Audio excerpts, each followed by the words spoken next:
Макул, биз бирөөлөргө сооп арнайбыз. Биздин Ахлу Суннат вал Жамаат Ханафи мазхабындагы, Матуриди акыйдасындагы адамдардын биздин ишеничибиз өлгөндөргө арналган сооп сөзсүз жетет. Зикир кылып сооп багыштаңыз, Куран окуп сооп багыштаңыз, садака кылып сооп багыштаңыз сөзсүз жетет. Бир болот бирөө арнаган сооп, бир болот өзүңүз жасаган сооп. Бирок эч качан бирөөдүн жөнөткөн сообу өзүңүздүкүнө жетпейт. Өзүңүз намаз окуп тапкан сооп менен бирөө нафил окуп сизге багыштаганын айырмасы болот баары бир.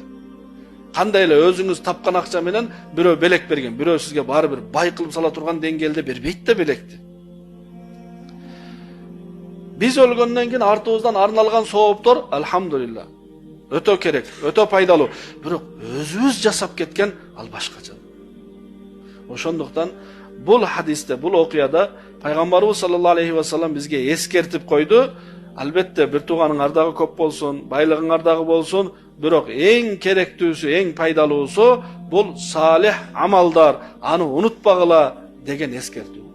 Ошого иншалла ниет кылалы.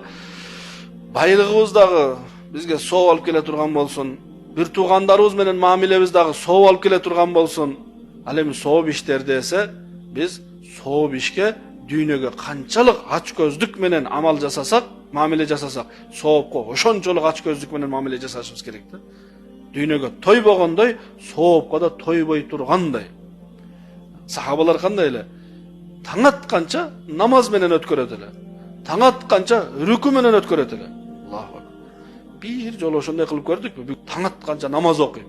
Биз 2 рекет намаздан кийин чарчайбыз. 4 рекеттен кийин тура албай калабыз.